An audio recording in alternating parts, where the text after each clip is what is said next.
Welcome to the Bayesian Conspiracy. I'm Eneasz Brodsky. I'm Stephen Zuber, and delighted to have a guest with us today. Daniel, why don't you introduce yourself?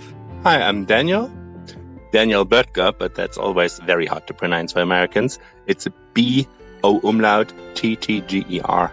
Anyway, I'm Daniel. Böttger. How did I do? Almost right.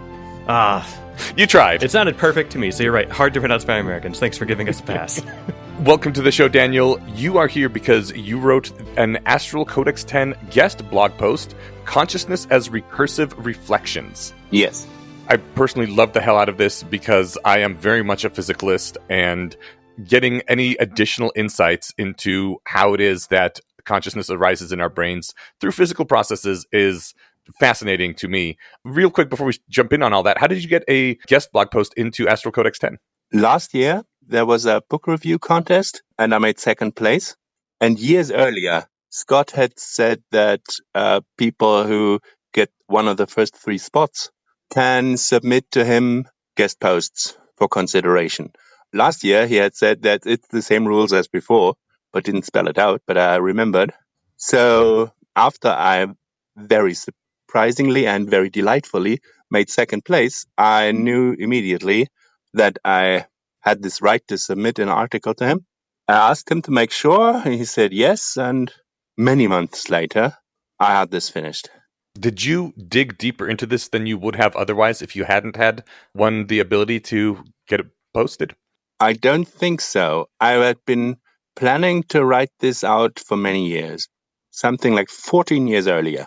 I was working as a researcher in an EEG lab. One day after work, I was going home, walking through a park, and it suddenly occurred to me that everything suddenly made sense if consciousness was not a property of the brain, but a property of thoughts. Then it was just this weird kind of thing in the back of my mind for many years. And on the one hand, I was so frighteningly sure that I was onto something. And on the other hand, I knew that just based on priors, like thousands of theories of consciousness have failed. So this one would most likely also fail. There was this weird tension in my brain. So I needed to get this written out because it was a lot of exciting ideas in my head. I needed to spell it out to see whether it was even coherent. I was going to write it either way. So if Scott had not agreed, I would have posted it on less wrong. I'm glad you got it here because having it like as a headline guest post, I think definitely gets it more attention. Definitely. I so strongly agree that like once you start having thoughts about something, the best way to make sense of them is to try to write them down as if you're explaining them to someone else, because so much more comes out of that. But sometimes if it's a small idea, you can put it down on a single page. And in this case, a single page would not have been enough. You said that the idea made much more sense if consciousness was a property of thoughts, which I think brings up the first question. What are thoughts? What are we talking about even? Well, there's 2 ways to answer this. One is that you can notice mental events in yourself introspectively when you reason or you calculate or you try to make a determination. But then there's also mental events that are shorter and simpler, like recognizing something or noticing something or remembering something.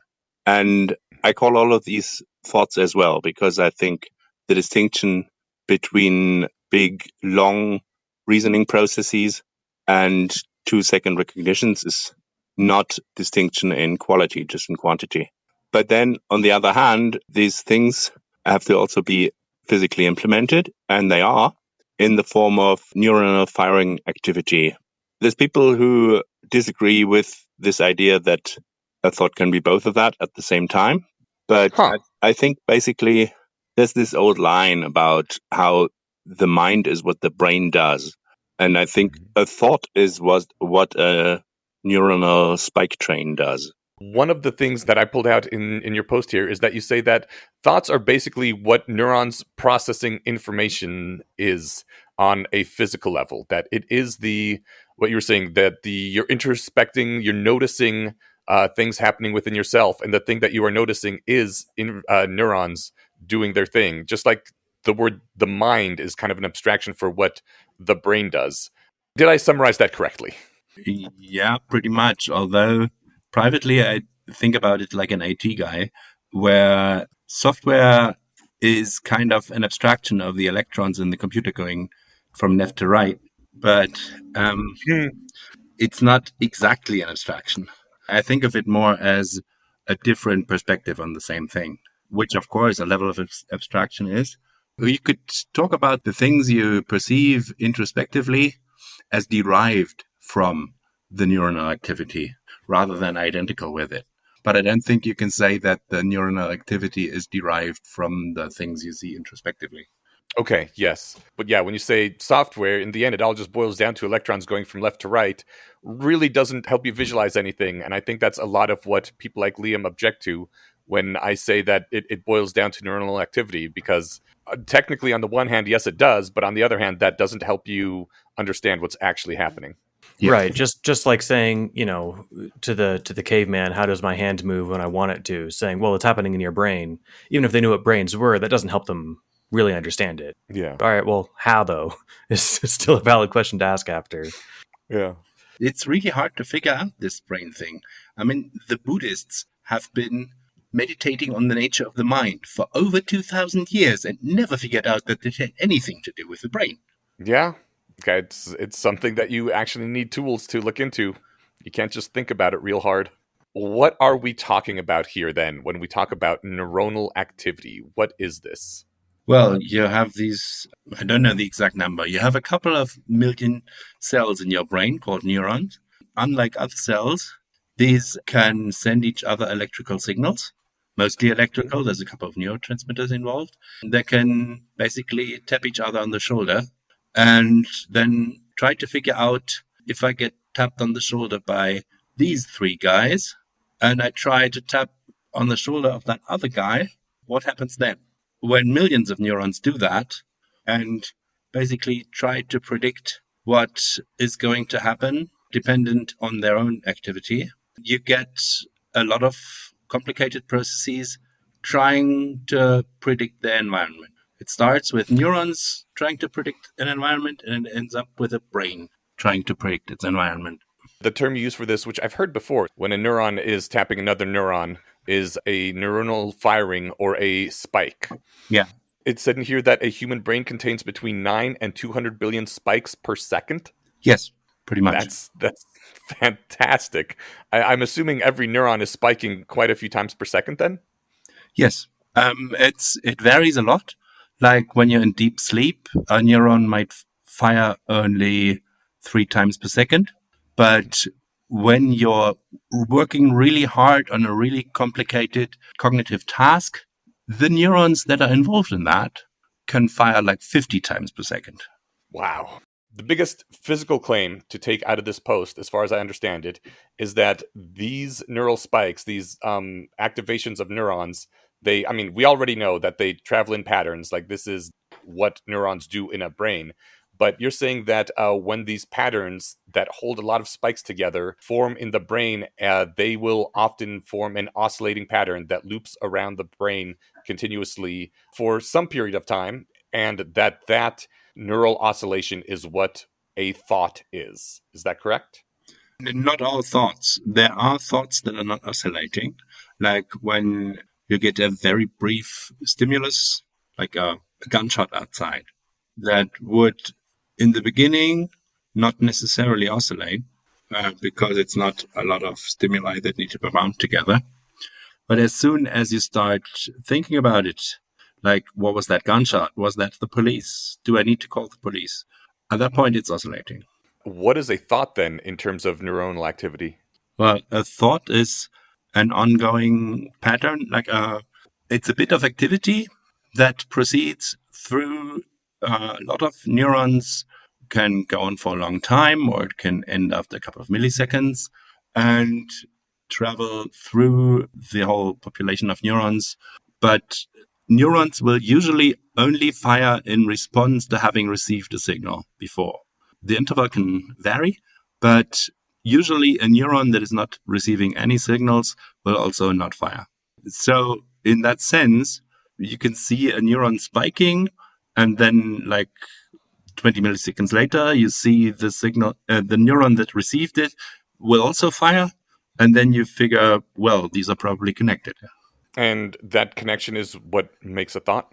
I think so, because a single spike is really, really short. It's just like a tiny bit of milliseconds. The thoughts that I see in myself can sometimes, when I'm doing a really tricky puzzle, can go on for several minutes uninterrupted. In that case, I think it's fair to say that all of those spikes that have to be happening in order to sustain such a long phenomenon are connected in this neuronal side of a thought. Do you have a lower bound and an upper bound on how long a thought can last? The upper bound is until the next time you lose consciousness. So when you go to sleep, the thought will end. The lower bound is hard to tell because the shorter these mental events get, the harder they get to notice. When you notice an elephant walking down the street, it's super surprising. It's triggers off all sorts of activity in your brain. But if you see just a random car, you might have forgotten you saw it half a second later. In that way, the shorter these mental events get, the harder they are to notice. And then you might see just a couple of spikes going on in the brain, which doesn't necessarily imply that this person is experiencing a thought, because we have these spikes even while we're sleeping. It's just fewer of them, where we don't have a mouth that could be directed by a thought to talk about the thought. I like to the upper bound is until you lose consciousness, and I think some professional meditators can sit and or maintain one locus of attention for hours, and Yes. presumably until they go to bed or whatever. Yes. I wonder about things that are, and I don't want to push us into experience, but I think essentially the crux of this is that experiences are thoughts. I'm thinking of the example of like chronic pain. If you sprained your ankle and your ankle hurts all day, it might not be present as a thought all day, but it might hurt all day. But now that I say that, I've had pain issues in the past, and it's the kind of thing where I can go for hours without noticing it, and then I notice it again, and then it hurts. And maybe there is something that's necessary for this to become an experience. It has to be. I'm hesitating so much on the word use because I don't want to use words like conscious or experience or qualia or whatever. Well, this post does explore what qualia is, so maybe go ahead and jump into using the word. Well, I just didn't want to use it like in my example of like the question would be using part of the definition. I'll just leave it broadly. Let's talk about someone that has chronic lower back pain. It's not an ever-present thought throughout the day. Is it an ever-present cyclical loop in the mind? And is it? Yes, it is. So it is happening in the brain at a level that the brain's aware of, but maybe not that the quote-unquote I is aware of. Well, the brain is never aware of anything. Only a thought can be aware. You're right. I misused the word aware. The pain signals continue to come in up your spine or something. The brain has to process that. It can't help it. But it can pipe the whole thing into a separate oscillation, which does not have to touch the oscillation where you do other things like talk. These oscillations can merge. For example, you might become aware of the pain because you talk about it to someone. If you do, you can notice that you've had this pain for an hour. And that's the pain that you've had for an hour was stored in that extra loop. And after the things merge, you become aware of something that you weren't previously aware of. And this thing that you're becoming aware of is also information about where was the pain and how long have I had it. And that has been stored in that other oscillation for a while. And I think it's actually separate from the processes that are talking and everything, the thoughts that are doing the talking and everything else. It has also been experiencing pain all that time. And that's why it can tell you about it. You used the example in the post of right now, I'm not, well, until I just had the thought, I wasn't aware of the feeling of my seat on my, that I'm sitting on. But the moment that I articulate the idea of the thought, suddenly I'm aware of like, oh yes, of course, I'm making contact with the seat, and that these are processes. And when I said the brain is aware, I shouldn't have used necessarily aware. The brain is processing, keeping track, storing, handling the information of my contact with the chair, but not in a way that the experiencer, that I would say I'm aware of it, right? I want to ask about that. If the brain is not aware of anything, but I am, what is the I that is aware of things in this? That's your self-thought. My self-thought. Yes. That's the thing that we interrupt when we do meditation past the early fun part. And that's what is experiencing this right now. That's a thought. And that's the same thought that you call I. You said humans are not conscious, only thoughts are conscious. Yes. And only some of the time. Yes. What does that mean exactly, that only thoughts are conscious? Well, it means several things. First of all, if you say you are conscious, that means you are the thought that is conscious. It also means that there can be several conscious things in the same brain at the same time. I think that solves a lot of puzzles for me, a lot of things that I was confused about where consciousness came from or where it would go. It brought a lot of things together. I had been working in EEG research for a couple of years and reading Eliezer Yudkowsky, including the zombie sequence that you already discussed on this podcast, and reading lots of books. There was kind of two separate worlds, like a world of talking about consciousness and a world of actually looking at the brain, and they seem to be talking past each other. And with EEG, you do look at thoughts, and lots of research on the brain focuses on functional magnetic resonance imaging, which has no chance of ever noticing a thought because it looks only at brain anatomy and how neuronal networks grow or get damaged. Does an EEG look at thoughts or does it look at brain activity? I imagine that if I wasn't currently thinking about my back pain or something, that it might show up on an EEG nonetheless, right? Yes. So to say that an EEG measures thoughts is true. Maybe it's maybe the EEG alone doesn't do it because the EEG was invented almost exactly 100 years ago.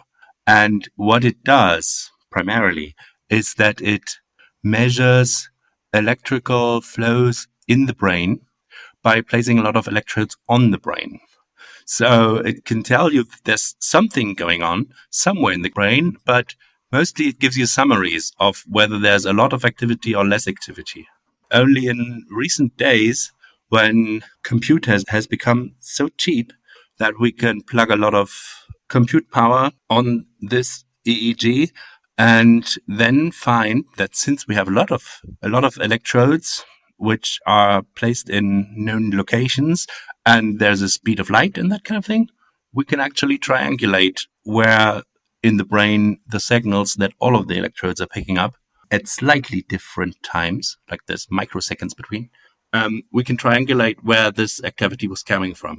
And then we can pinpoint these patterns of activity in the brain. So with this new Loretta method, you should be able to notice a neuronal oscillation, probably near the brainstem, that is catching all the pain signals.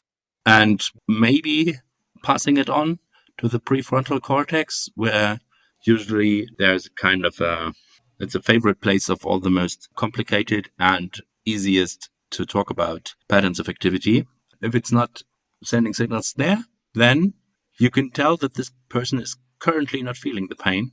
And if they're connecting, you can tell that they're currently feeling the pain without asking them. Awesome. That is fascinating. Like, consciousness is not a thing. It's a thing about thoughts. Like, a thought can be right or wrong. A thought can be conscious or not conscious. So that oscillating pain near the brainstem is a thought that's not conscious. But if it connects to one up in the prefrontal cortex that is conscious, then that pain comes into awareness. No, wrong. The pain thing is also conscious. It's having experiences. It can't talk about them until it connects up with the parts, with the oscillations that at that time have the connections to the motor neurons that steer the mouth. This is consistent, I think, with my lived experience of I might be in an uncharacteristically bad mood and not really realize why until I notice, oh, my back has been hurting all day. And so it has been impacting my cognition all day. That kind of thing happens all the time. Is the thing that people think of themselves the part that does talking? Well, when they're talking about it, they have to be connected to the mouth. And when they're not talking about it, it's kind of hard to tell what they're conscious of because they can't tell you. And you can't look and immediately see what they're thinking about.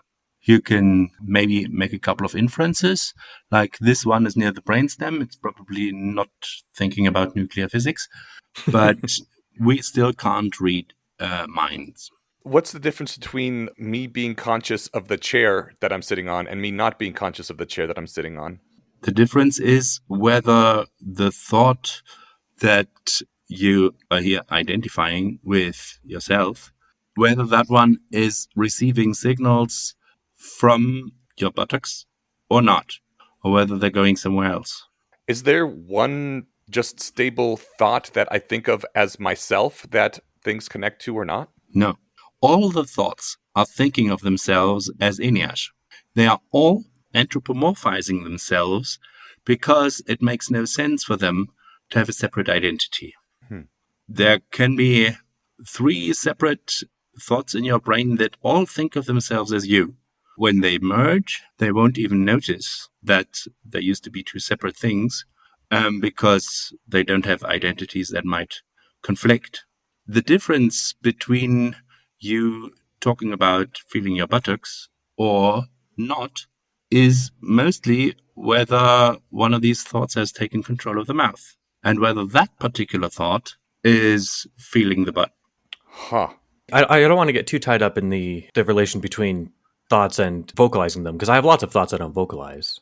Well, but you know this phenomenon where you've heard this as a joke. How should I know what I'm thinking until I hear what I say? That's a real phenomenon. That happens. Or how should I know what I think until I see what I've written? Also happens. Yeah. A bit more rarely. And that's that exact thing where one thought has the mouth or the keyboard or the pen or whatever. The other one doesn't. And the other one is learning what the first thought is doing, not directly via a connection inside the same brain, where so many people assume that if the brain knows something, the brain knows something. But no, there's one thought that's writing or saying something, and there's another happening completely independently that is picking that up and doing other things. Both of them are thinking of themselves as I.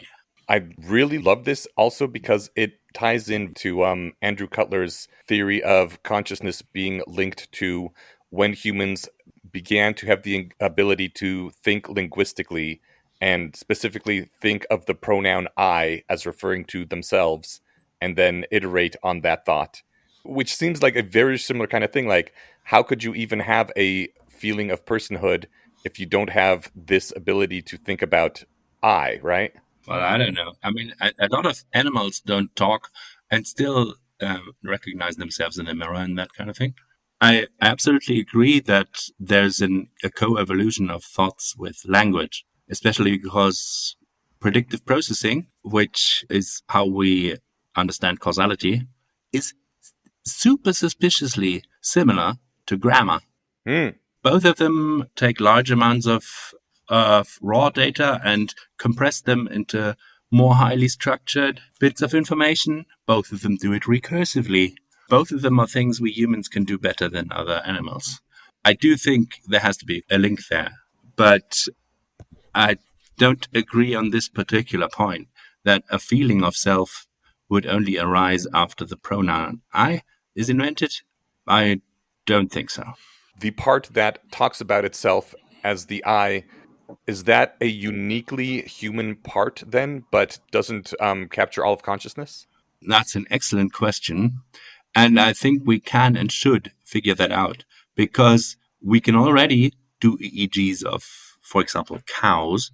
We could probably adapt the Loretta method, because it's just math, to model of a cow skull instead of a human skull, adapt the method, and then we could study thoughts in cows. That would work, I think. And I think the animal welfare people would be very interested in that one. Until then, we don't strictly know. I suspect that everything where the brain is doing oscillating patterns, so where there are neuronal activities that maintain themselves by going back and forth or in a circular pattern, all of those, I suspect, will have something not really distinguishable from human consciousness. But I don't know this for sure because nobody's done Loretta on a cow yet. Interesting. I believe you said in your post that it's imprecise to say I'm hungry rather than saying the person saying this is experiencing hunger. Likewise, it's convenient but imprecise to say I'm conscious of this moment rather than the thought that is directing this mouth to say the sentence is conscious of this moment. Yeah. And basically saying like I am this hunger would be a confused thing to say, similar to like I am this consciousness is a confused thing to say. Yeah. Most people don't think of themselves as like a thought or a collection of thoughts or like some thoughts that are conscious and aren't. How does that work in the process of feeling it? I think it's much easier when we have names for things to refer to them. And if you don't have a name for neuronal oscillation, you're not going to call yourself that. And also, people like to think there's only one of themselves. And people like to think they're real and permanent. And a thought is multiple and fleeting. Before we really learn language, we start out identifying with the body that we're directing, and there's only one of those, so there's only one of the self. And so when we go and learn about consciousness, which for thousands of years was not a thing really, they had words for mental processes, and some of them we can retroactively call precursors to the word consciousness, but it's a fairly new invention. Then we can just take this intuition of there's just one of me and just keep applying that. Like consciousness is sometimes used as a kind of secular synonym for the soul. Oh, yeah. I think that's a lot of what drives the mysticism of people like Chalmers nowadays, is that it is just a different word for soul now.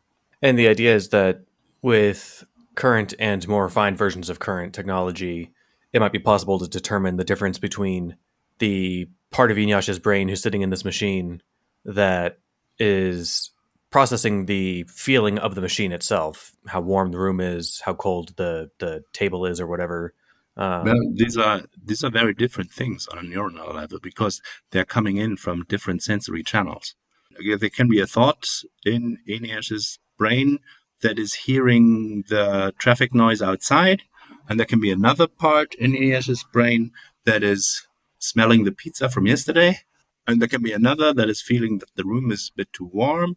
All of those, as soon as they are perceived and as soon as it's an ongoing thing, have to be happening in oscillating neuronal patterns. Then it's a matter of how those various oscillations talk to each other or don't.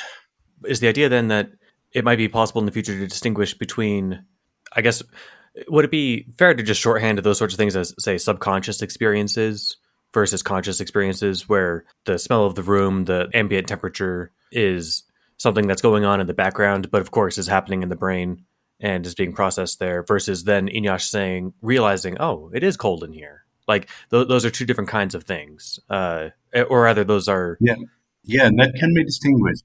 Those can be distinguished in current technology? In principle, yes. It depends a bit on what exactly you're trying to study, and like it's easier when it's closer to the outside of the brain, and it's harder when it's right in the middle. But basically, yes. And actually, I don't think the unconscious exists. I think it's another thing that Sigmund Freud was wrong about. I think there's only same consciousness, like the same thought, like it's happening in the same oscillation, or it's happening in another one. And if it's happening in another one, the conscious phenomena in one oscillations have no access to what is happening inside the other oscillation. Well, we talked earlier about the example of like someone's back hurting, impacting their mood without them really realizing it. And then when they do realize it, there's a different kind of attention there, and that would trigger different neuronal cycles in different parts of the brain. That sort of background process is what I'm talking about with subconscious, not the Freudian sense. But maybe I shouldn't be using the word subconscious there because it's got a lot of baggage. Yeah, but I don't even mean just the original Freudian sense, but unconscious is also one of those words that has been used a lot for lots of different things. And I think it always means that the particular thought that happens to be doing most of the processing of the situation and that is managing to communicate, or at least maintain what it has experienced until the next time that it gets to talk, because it merged with the activities that is doing the talking. So if it's outside of that, it's not inside the conscious phenomena, inside that one oscillation, then this one oscillation never hears about it. But it can be still happening in the brain, just separately. Right. It would have to be happening in the brain. It wouldn't be happening anywhere else. That one oscillation is the thing that, no, I guess they all think of themselves as the self. Yes. Okay. That one oscillation is the one that is, what, the self-referential one? The one that is hooked up to our speech centers? No, there's you're always asking for differences between that conscious one and the other ones. But the only difference is that one of them gets to talk about it and the other doesn't. That's literally the only difference. Both of them are thinking of themselves as Eneasz. Both of them are experiencing things, but you have many thoughts and you have just one mouth. That's where the selection happens. All right. Isn't it kind of terrifying and also possibly secularly sacrilegious to say that there's many instances of me running around inside my head, but only one of them actually gets to talk? So that's the one that seems to be me? And the fact that that could overwhelm the others and then dissipate over time and be replaced by new thoughts that think they're me. I don't know. That happens every time you go to sleep. Well, it can be terrifying. I don't know. It doesn't terrify me, but it could be terrifying. But I don't actually care. I care what's true. Okay. And to that point, Eneasz, too, I think that's the sort of phenomena that has been discussed at length in psychology and neurology and philosophy textbooks a lot, with like split brain patients are the favorite example, right? Yeah. Where there are measurably different experiencers inside one head.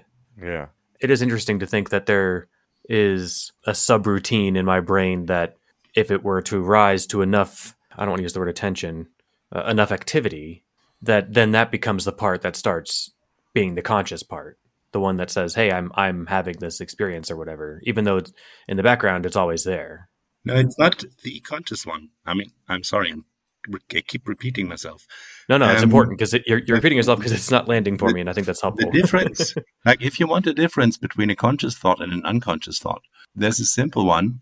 A conscious thought has to be oscillating. So the neuronal signals have to go back and forth or in a circular pattern, because only then, according to me, do the conscious phenomena arise. So if neuronal signal just goes linearly, like when it goes from a toe that you hit against something up to the brain, that's linear, and I don't think that's conscious until it arrives up in the brain where there's enough neuronal infrastructure to start self-repeating rhythm. And before then, or outside of that, it's not conscious. I can't prove that every oscillating thought is conscious, but I think it is. You do have a interesting thing about an anatomy pointed out in this post. Due to the speed of how quickly neurons fire and these signals propagate, based on the size of the brain, any sort of thought or awareness, anything that lasts more than 20 milliseconds, has to, by necessity, be something that loops around inside of your brain in some sort of oscillating, repeating pattern. I don't think I talked about 20 milliseconds. It was more like half a second or something. I'm not sure. I'm sure that I'm sorry. The slowest estimate for the speed of neuronal signal propagation is 1 meter per second. Your brain is not a meter long in any direction. So yeah, anything that goes on for a long time has to be going in circles. You make the case that qualia have to have a minimum duration of cycles to be experienced because otherwise it might just be a one-shot signal. So it has to loop around a few times at least to establish a distinction and become a standing thought, right? Yes, because each single neuron has to know that it's now part of that oscillation. And in order for that to happen, it has to be receiving a rhythmic signal for a while. We know empirically that there's a minimum duration that you have to see or hear or so something for it to become conscious. Like when you get some sensation that is very, very brief, like 10 milliseconds, you will often not even notice it because it doesn't become conscious. This is actually one of the least controversial points of this theory, I think, that there's some minimum duration before something becomes conscious. That actually fits really well with this theory. Can we spend a moment elucidating the differences and maybe similarities between experience and thought? Sure. I think I'll leave that open-ended rather than try and fill it in. Like, what's the difference between experience and thought? Yeah, and or are they identical? What are the differences? That sort of thing. It's hard for me to find a distinction there because I have identified thoughts and experiences to such a degree. You might, when you have the chronic pain coming in through the spine, no, there's also experience. No, I don't know the distinction actually between I think that experience and thought. That makes sense. And I think that's what I took from your post as well. I just wanted to make sure I understood that correctly before I went on to my question here. Because I think I'm trying to think if this is actually the experience that I had at the time in these terms. But under the influence of certain psychedelic drugs, it's possible, inevitable, might be another way to put it, to enter a state where you are having experiences, but you aren't. When I say you, that even kind of falls apart. The experience is just happening, and it of course it's happening to the perceiver, but the perceiver isn't reflecting on them at all. So there seems to be no thought associated with this. All sounds like hippie mumbo jumbo unless you've ever had a psychedelic experience or are a sufficiently trained meditator. I'm given to understand they can have a similar state of mind with less swirling colors. Maybe what I am coming around to here maybe is just that my ordinary thoughts are there's a recursion to them where I'm looking at the monitor of my screen right now and seeing the words on it, and I'm also aware that I'm doing that. Under certain states of mind, whether induced by meditation or drugs, that second part doesn't happen. You're just taking in the data, and then nothing is really happening with it other than it's being processed and then thrown right out. Do you mean it's not experienced? Or do you mean you're just not thinking about it? It's definitely experienced. And I even have memories of these, which means that I must have had thoughts about them at the time, but the thoughts didn't seem authored like they do when I'm coherent. And I realize that I don't author my thoughts while coherent either, but maybe I'm never coherent. That's not the right word. I tend to be less coherent than I mean to be when I'm not brain addled. I do understand you, I think. That's exactly the kind of confusions that I was trying to clear up when I was walking through that park and thinking, I'm a thought, and everything makes sense. What happens in some altered states is that the number of oscillations goes down. So when you experience something and don't think about it, or when you're in that state that you described that way, there was just one oscillation and no others. And that's the difference, because the thoughts can notice each other as thoughts. You can find thoughts in yourself, and that's a different thing because that's one oscillation getting signals from another oscillation, but it's not merged. So you'd see the other oscillation from the outside, and that looks like a thought. What you're thinking of as a thought, naively, is what a thought looks like from the outside. The part that is having the experience, that's another thought from the inside.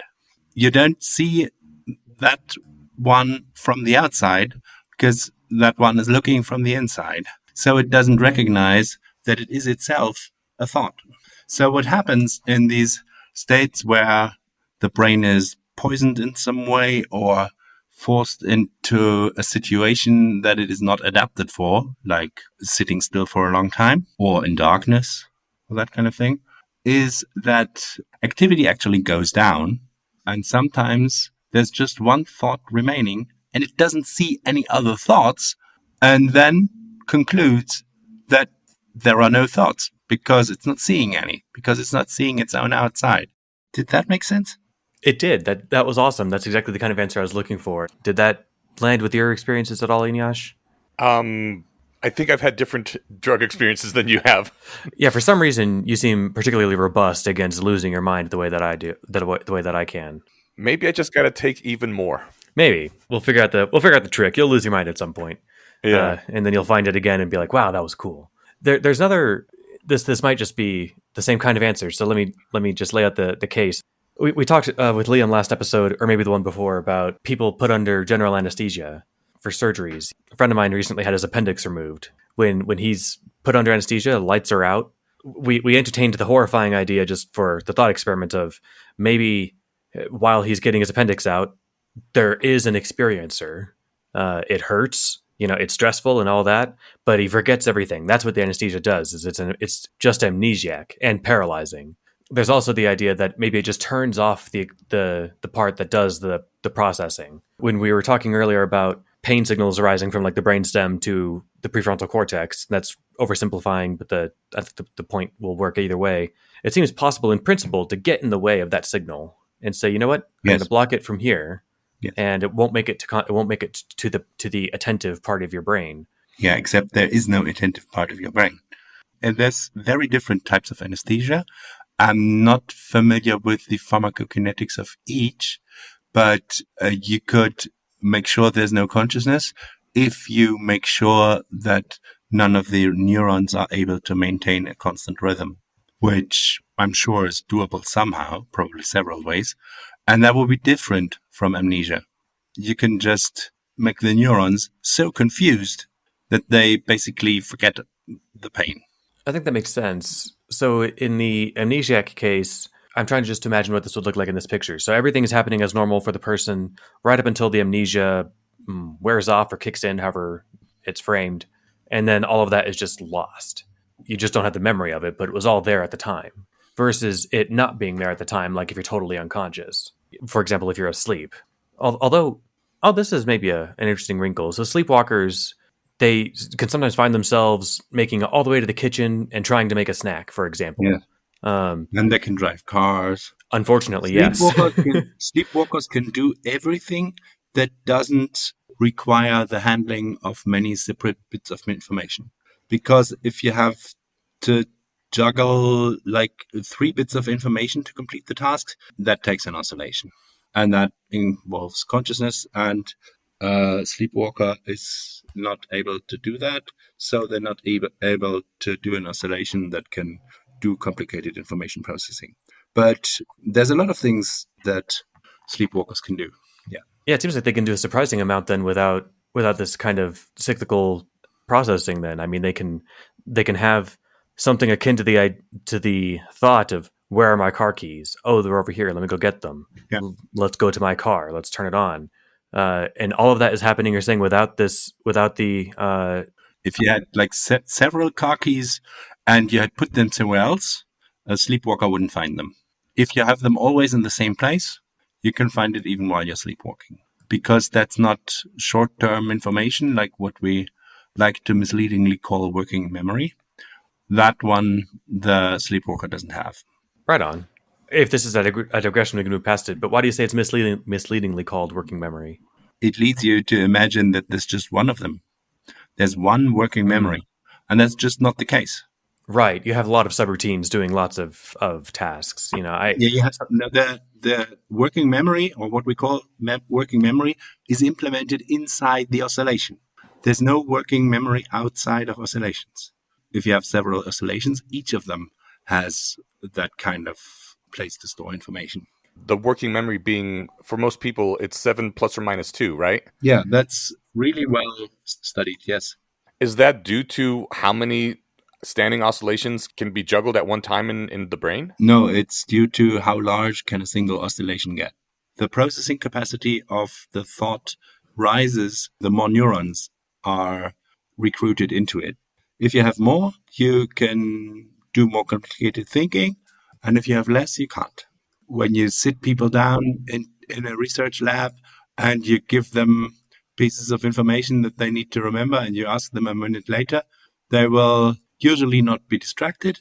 They will usually not be in pain. There will usually not be loud noises outside. There's nothing streaming in that also would take a couple of neurons to process. So all the neurons can join a single oscillation.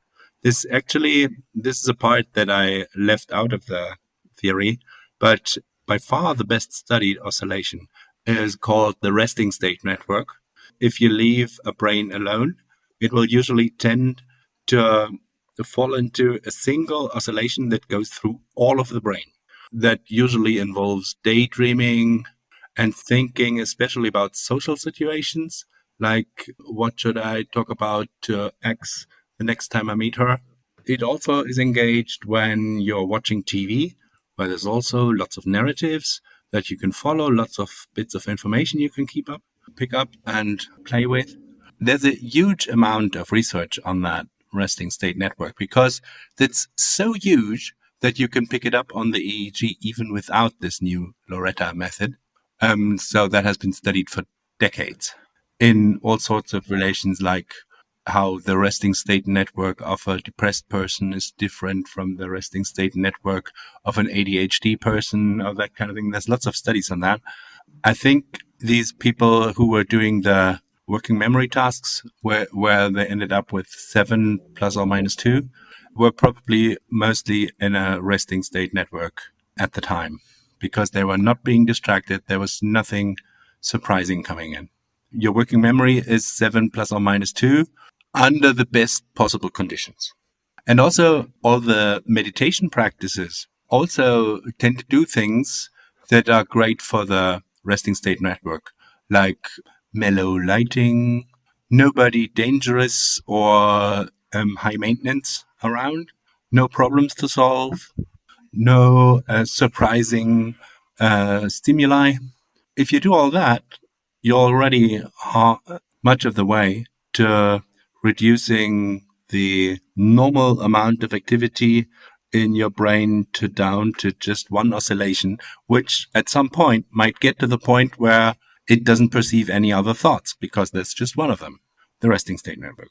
It seems that in the modern world, we keep introducing more and more, not just distractions, but like interesting distractions that want to capture your attention for a brief period of time, which implies that we are having less and less ability to ever be in a resting state network. And I don't know, can that kind of thing slowly drive a person insane over time?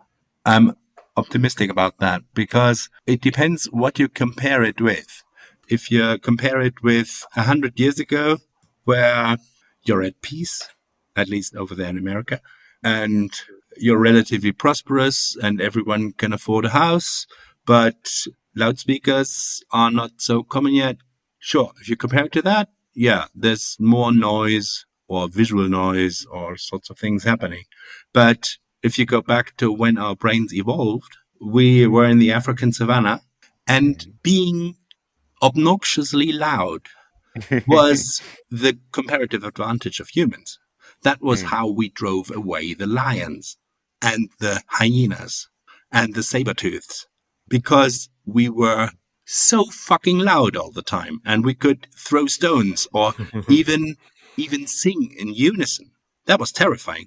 This is a bit of a distraction. But next time you go to a zoo and you have a friend with you, go to a tiger or a lion and sing in unison as a choir. They hate that. Because normally, until humans came around, the amplitude or the loudness of a vocal sound was a very good evidence of how big the animal that was making that sound was, because you need a big lung to be very loud. So when lots of humans say or sing the same thing at the same time, it sounds like a gigantic animal and triggers a flight response. Some species do this. We're not the first ones to figure this out. Hyenas do this too. It's called an intimidation strategy, because we were not strong enough to fight lions. And also we couldn't do a stealth strategy because we stink, because we sweat. The only remaining strategy in our competition with lions and saber-tooths and so forth was an intimidation strategy. We did that the way every species that uses an intimidation strategy does it, by being obnoxiously loud. So we were surrounded by noise and lots of people, important people that we needed to pay attention to because they were determining our reproductive success all everywhere around us. It was a quite noisy, stimulating environment. There was lots of things happening.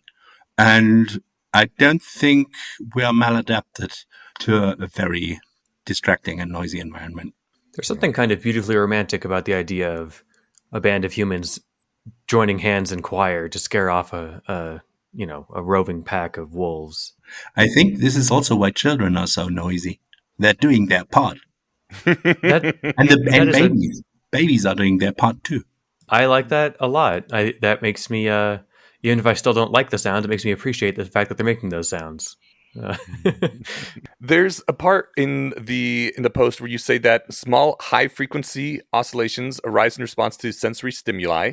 Yes. That's where multiple bits of information that synchronously arrive are bound together Yes. in a single representation of an object. Okay. This has been known since people like Francis Crick and Christoph Koch researched it in the 90s. Yes. It's widely accepted, and you say probably because it doesn't make any claim why there would be anything like experience or qualia involved.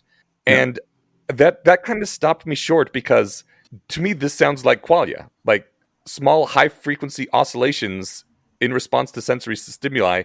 That just is qualia, right? Like, how are they not making any claims as to qualia being involved if they're just describing qualia? Or am I misunderstanding here?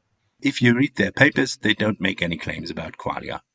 Okay. They just say that, like, you're getting lots of bits of information. Like, when you look around, there's a couple of neurons picking up the left side of your visual field and another couple that are looking at the right side of your field of view, that kind of thing. Like, if you're looking at a tree, there's a couple of neurons that are picking up the left side of the tree and another couple of neurons that are picking up the right side of the tree. And at some point you recognize, oh, there's a tree there. And that's where the binding happens.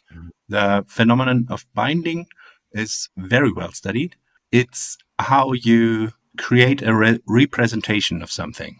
This happens even across sensory modalities. So you hear a noise of a car that passes you by, and you see the car, and these things get put together, and then it's the noise of the car. That putting together, that's the binding. For that function, it's also uncontroversial that happens in a neuronal oscillation. I guess. I think I understand the confusion, Enosh. Let me rephrase. Are you saying that this was widely accepted, the work of Crick and Koch, because they didn't make claims about qualia, even though that is obviously implicit there? You're saying it would have been less accepted if they'd started talking about that sort of thing just because everyone has qualia on a pedestal? Yeah, and also because so many people have opinions about how qualia should be defined. Like, if you're writing qualia into your paper or into your guest post, you're inviting trouble. And they didn't. But you're saying they could have, because this is all applicable there, but it was accepted because they didn't. I think so. It seems a lot to me like Copernicus writing about the sun being the center of the universe rather than the earth, and not saying anything about God in his paper. And yet, if you read it, you can kind of tell that this has some implications as to whether God exists or whether God put the earth in the center of the universe. And I think like the same thing, like, hey, look, these neurons are doing this oscillation, the sound oscillation when you hear a car, and these are doing it when you see the car, and they combine together, and that is the experience of the car noise going by. Like, they may not say the word qualia, but they're just describing qualia at that point, right? Well, the hard problem of consciousness people would disagree and would say everything that's information processing, this binding is information processing. There's an information of a noise and like a couple of pixels on your retina of a car, and it gets compressed into a single bit of information. They would say, well, we're not concerned with the simple bits of information or with the stuff that you can find out by counting stones. They're interested in the complicated part, the difficult part that the neuroscientists can never claim, and it's the domain of the philosophers, and that's why they will always have a job. Okay, cool. I had one thing where I wanted to ask you about it. I want to disagree with it, but I also don't feel like I have any standing to disagree with it because you obviously know much more about this than I do. You were talking about earlier about how a neuron that is in part of a standing oscillating pattern somehow has to know that it is, or know's not quite the right term, but there has to be some mechanism to account for the neuron being part of this pattern and knowing, like, it's been so many milliseconds since it's last fired or whatever. I don't see why that is. Why, like, neurons on an individual level have to act differently or know anything at all. Couldn't that all just be encoded in the fact that this same group of neurons is firing every X milliseconds, and that itself is doing the encoding without there needing to be anything on the neuronal level that's keeping track of anything? But then how would all these neurons know to fire in the same rhythm? Each of the neurons has to figure that out. Like, you can't talk about a computer network without knowing what each of the routers knows. Do they all know, like, to fire at the same time, though? Or are they just firing at the same time because that's when the pattern of firings loops back around the brain again? It's emergent from the pattern of the firings rather than knowing to fire at a certain time. No, the pattern of firings is itself an abstraction. It's like we look at the measurements and we say there's a pattern there, but the neuron doesn't have an EEG. It doesn't have an overview of the entire brain. It has Right, but the neuron... the only thing the neuron can know is what signals it has received. It's completely blind otherwise. Yeah, but instead of tracking when it should fire, doesn't it fire when it has been acted upon by other neurons nearby, tapping it on its shoulder? Yeah, but it can do that flexibly. That's a necessary ingredient of neuronal processing. These are not like drops of water all flowing down at the same speed or something like that. No, they get to react differently to a signal dependent on what signals they have received before. It's like a transistor, really, in some way, but more complicated than a transistor, of course. And the pattern of what they've received before wouldn't be enough to differentiate why it is firing at one time and not another? The time until it fires is the information that it's passing on to the next neuron.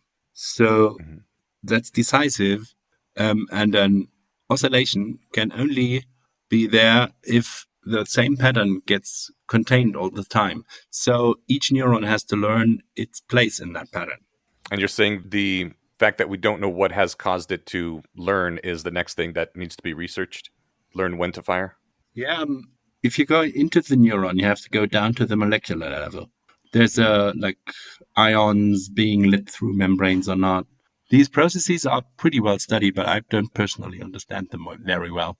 But it is definitely necessary for an oscillation to be able to react differently to signals that it receives in the same rhythm and react to them differently from signals that are not in sync and are therefore not part of the oscillation.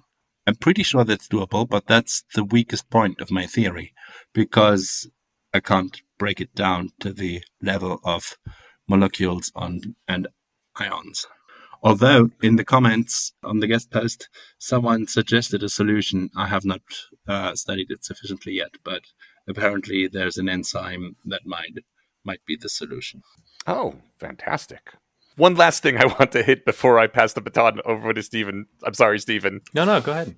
One of the interesting things that has occurred to me as we've been talking in this episode that didn't occur to me when I read this post was you saying that there's all these different thoughts and they all think of themselves as me, and sometimes they touch on each other and they merge because we like to think of ourselves as a unitary being.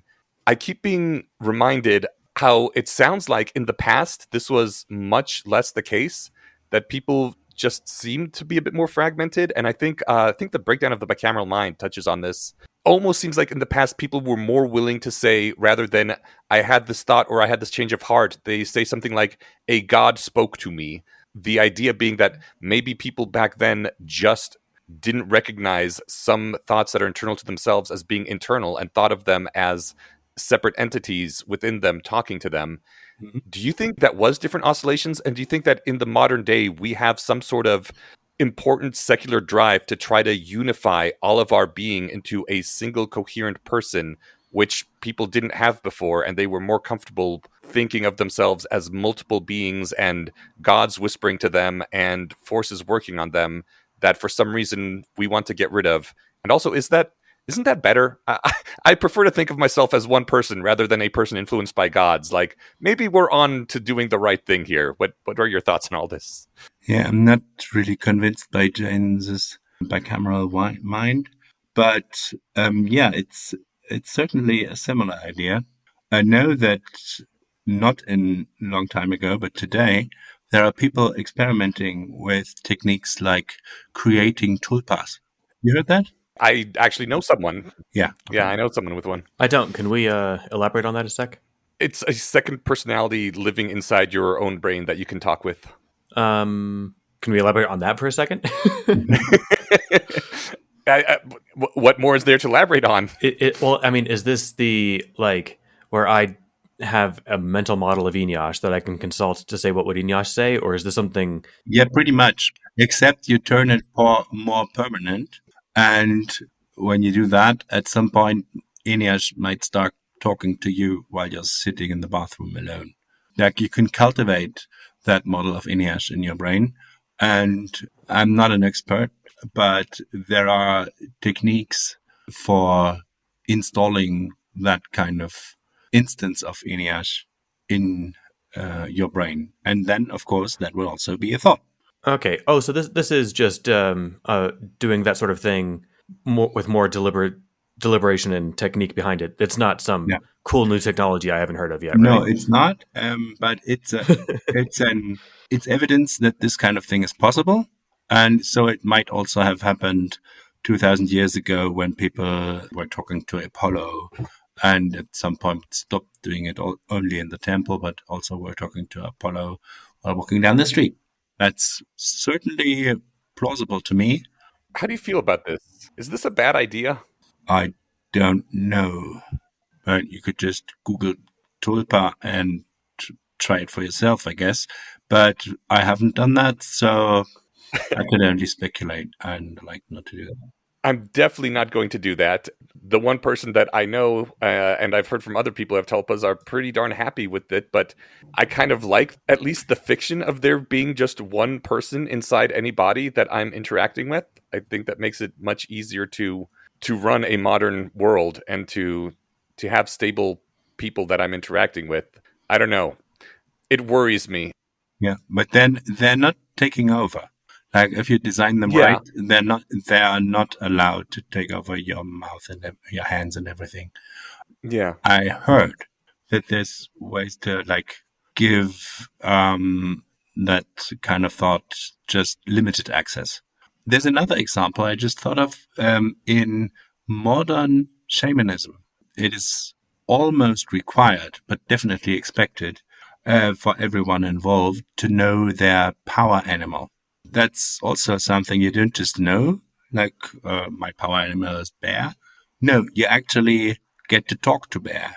You get to see bear, at least when you look into the darkness, and you ask bear to reveal itself. It can show itself to you. That happens to millions of people. I find plausible that it was happening to millions of people 20,000 years ago when shamanism was the state of the art in technology of how to interact with the world. It does seem like part of our secular religion to try to compress people down into one individual personality, right? It's one of the things that is the purpose of psychology, psychiatry, to prevent people from having these sorts of split personality, split issues. Like, we're always trying to reintegrate our family systems into a single thing. Yes? Maybe I'm having trouble with the word religion you used there because I have a master's degree in religion, and Okay. I get testy about definitions of religion. But I think yes, generally, if people report that they have voices in their head of something else, the first thing a psychologist or a psychiatrist would think about would be psychosis or schizophrenia. So anything that sounds vaguely like that is definitely suspect.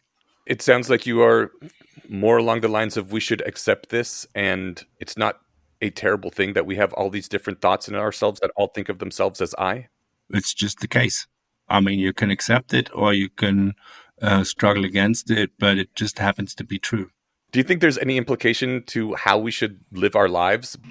I can think of one big one. If you're the kind of person who is sort of an implicit dualist and you're banking any of your life experiences on saying, well, the part of me that isn't just my brain will go on or something, driving home the physicalist perspective will definitely have an impact.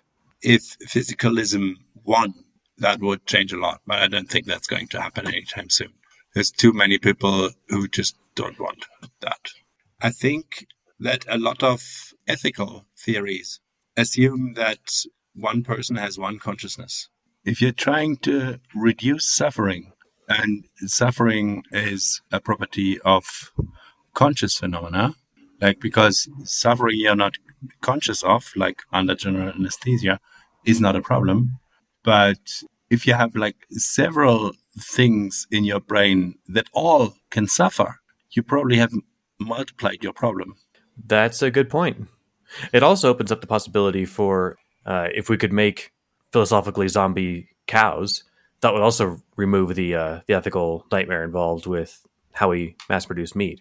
Yeah, except then these cows could not walk across a meadow because they wouldn't be able to bind the different leaves of a tree into a single tree. As soon as you have binding, you have oscillations, and then you can have conscious phenomena. So I don't think philosophical zombies work. And I know you've already had a long episode on that, which is really cool, by the way. I like that a lot. But Oh, thank you. I don't think philosophical zombies can exist. I don't see how the functions of a thought, such as maintaining bits of information over several seconds, can happen without this information being shared on the communications channel internal to the thought. I don't think you could have a cow that would say it's time to eat. I'm hungry. If it couldn't experience other stuff, it couldn't also have that thought. I don't see how. This ties me into the one thing I wanted to ask about, and you mentioned it briefly in the post about AIs and LLMs. I'm with you. I don't think that they're conscious, even though I have had Claude argue to me that it is not unprompted. I had to cajole it into doing so. So it can make a good case for why it's conscious, but only because I asked it to. What do you think it would take, maybe in technological terms, or just what do you think it would take to convince you that an AI that we've made can have experiences? And how would we know if it was? Because with us, we could put on these cool EEG helmets. What was that called again? The Loretta. Yeah, we won't have an analogous thing necessarily for Claude 5. Do you have any ideas on how we could look at the potential risk or reward challenge of AI sentience? When you know that when Claude has convinced you that it is conscious, then it has convinced you to anthropomorphize it. But I think you're already anthropomorphizing it when you are saying that it thinks or that it experiences anything. Because what's happening inside the LLM is something completely different from what is happening in our brains. You can say, well, I don't care as long as the result looks like the result of thinking, then I'll just call it thinking. You can do that. You can also do that with experiences. And you can say, well, whatever makes this LLM or other system say that it is conscious, I will call that its consciousness. Sure, you can do that. But at that point, you're talking about semantics. I don't see how that would be useful. Yeah, I mean, I definitely use the shorthand. I don't really talk about, say, for example, Claude having experiences, but I do talk about it thinking as it takes in my question, parses it, looks for the answer to give, and then figures out how to give it and then gives it. But I realize that is an anthropomorphizing shorthand and not really analogous to what we do when we think. But do you think it's possible in principle to make an AI that would have experiences? If you simulate a brain down to the level of atoms, you could, in principle, replicate the entire thing, including everything that the brain does physically. So that includes experiences, according to me. But any more efficient way of simulating a brain and its mind would necessarily have to change things. And I don't really know which kind of compressions of brains and minds would keep that property and which wouldn't. Right on. I agree that we could be pretty dang sure that it was conscious if we did a functionally and physically more or less isomorphic recreation of a human brain. We would just have a brain that runs on transistors. I think that unless there is some, I don't want to use the word magic because it sounds pejorative, but mysteriously hitherto undreamt of and understood property of our brains, that the meat part of it is what makes it work, then yeah, I think that if you just had a robot that was built to be functionally the exact same, then yeah, I think it would have experiences the same way as us. I guess I wonder, since that's not how we're building our current AIs, how we would know if we made one that was having experiences or not. I think you would end up the same way, that you guess that Eneasz has experiences because he talks about them and he seems really similar to you and you have experiences. But ultimately, you're deciding whether someone else has experiences, whether to believe. And I can't tell you what would get you to decide that a robot has experiences. Oh, two quick thoughts on that. I mean, like with Eneasz being conscious, I can use a reasonable inference from the similarity of our brains and our biology that he's conscious. But I'm more wondering what it would take to convince you personally that an AI was conscious. In the case where I can look at the simulated brain that is simulated all the way down to the atom level, and I could check that would be really easy to convince me. For everything else, I would probably remain agnostic for a long time. Because what I've described is basically what happens in humans because they're the best studied animal on the planet. I make no claim of being able to explain anything analogous in a technical system. It's definitely possible to make an AI that can do something analogous because the principle is easy enough to understand, especially for software developers who are familiar with distributed systems, because the brain is a distributed system, and with virtual machines, because you can understand a thought as a virtual machine running on the physical machine of the brain. I'm quite confident it's doable in principle, but I don't think any computer architecture that can do the tasks that in humans are always accompanied by conscious phenomena will also have conscious phenomena. I just don't understand enough about different AI architectures, especially the ones that haven't been invented yet. That's fair, and I think that makes sense. I'm curious about this and about extrapolating a bit because one of the key contentions is that thoughts are oscillating patterns of neural activations, of neural spikes. Yeah. And the idea of me, of I-ness, like the thoughts never think I'm a thought. The thoughts think I'm me. The consciousness is like a thought anthropomorphizing itself, I think is what you said, which is just awesome. If you were to like run my brain for like a second or two to get input out, to get some sort of output out of it and then shut it down again, then obviously it's not conscious. And I think that's kind of like what happens with LLM. We like give them a query, run it, and get output out of it. But if it was more like something that was continuously running, like a human brain is continuously running, and it had these standing oscillations, the activations within its weights, that would probably lead to some sort of standing thought that could anthropomorphize itself in the same way, and thus possibly be conscious, in theory, right? Yes, and also I think we're going to see that problem pretty soon with Neuralink, because it will be possible to build technical systems that interface directly with thoughts in hardware. In the article, I only mentioned that when you link two brains that way, then if the signals sent via the Neuralink are oscillating, and so an oscillation is going on across two brains, which I think should be very possible, then people can share a thought. But if you can share a thought with a computer, you can probably find out a lot more about the structure of the oscillation, because it's not just a dumb ping pong game. There's information being processed inside the thought.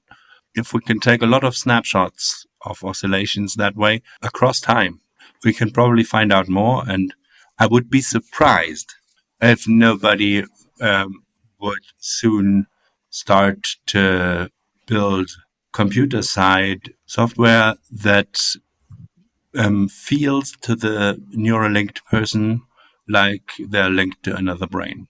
I'm almost sure that's going to happen. And when it's inside the computer, we can get to it much more easily than via the EEG and Loretta, because we can look at everything that's happening in a computer, analyze all the changes in RAM. So maybe there's a route there to getting to build something in hardware that behaves analogously to our thoughts. Well, that's a long way away. I really don't think LLMs have conscious phenomena. Yeah. In a single brain, when like a number of thoughts that all think their I merge, you say they kind of form a unitary consciousness out of that. Yes. Like there isn't generally in a functioning brain, schizophrenia, there's just like I'm me and they all merge together. If there were two brains hooked up through through Neuralink this way, wouldn't, if multiple thought oscillations like that run into each other and merge, wouldn't that possibly lead to a single unitary consciousness that is in charge of two bodies, maybe? Yes, I think so. If you link people up via Neuralink and you don't set up some sort of trigger that shuts the whole thing down when it escalates into some sort of resting state network-like long-term oscillation across both brains, you'll definitely get common thoughts that both brains would have access to and could subsequently talk about. That's a prediction, and if that's wrong, then my theory is wrong, but I'm quite confident about it. That's awesome. Yeah, there's a whole section, and there's no excuse for not reading the post, everybody. We'll put a link in the show notes. The ACX podcast did an audio version, and at the last section here is on how to test this theory. And I think that there's a lot of really cool ideas in here. I'm curious if, we have a minute. You mentioned you've been doing some mindfulness meditation, or rather, maybe you didn't say mindfulness. You've been doing meditative practice for 20 years? Yeah. Do you want to tell me a little? I'm curious a bit about that. I've been trying out lots of different meditation practices. I never joined a tradition or a school or anything. I was just like trying out things, from shamanic trances through various Buddhist schools, Advaita Vedanta meditations, to all sorts of idiosyncratic things that people had invented. Unlike most people who do that, I didn't get stuck on any particular type of meditation. And now I'm writing my own meditations, which is actually the reason that I finally kicked myself in the ass to write all of this out, because I have this big poetry project, the 7 Secular Sermons. I've been doing that for 12 years, and I knew from the start that when I got to the last part, I needed to present my theory of consciousness, and I kept procrastinating on that and not writing it out. And then when I won this right to pitch Scott a guest post, that was like the perfect timing, because I was getting to the last part of my sermons and I needed to write it out in prose and make sure it makes any bit of sense at all before I put it into poetry. And this again is meditation, but I don't think of meditation as a sacred or in some other way special thing. For me, meditation is primarily an art form that gets used for religious purposes, just like music is used for religious purposes. And just like music got secularized, I think meditation needs to be secularized as well. It's also already getting medicalized and used in all sorts of therapies, just like music too, by the way. Music also gets used for medical purposes. It happens with all sorts of art forms. But still, I don't think meditation is substantially different from art. It just uses a different medium. It doesn't use a canvas. It doesn't use a stage. It uses this strange canvas of connections between so-called self and non-self thoughts, which is also where all art happens to cash out, because no art works on you if you don't have any conscious phenomena. If you're sleeping through it, no movie and no symphony is going to move you. I think meditation as an art form just goes right to the target immediately, to the direct impression on your conscious phenomena. That's how I'm interested. That's really interesting. I have two quick follow-ups. One is, are your writings on this going to be available anywhere for people like me to enjoy? Oh, more than just that. Tell them about the 7 secular sermons. I've never written anything that wasn't public. So yeah, this is public. There's a website. You could just Google 7 secular sermons and you'll find it. I also have a YouTube channel and there's a website. It also has MP3s on it because meditation just works much better if you have your eyes closed.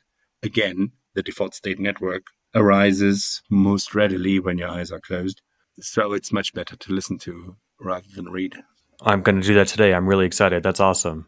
My last quick question was, have you read Sam Harris's Waking Up? Yes, I have. What'd you think?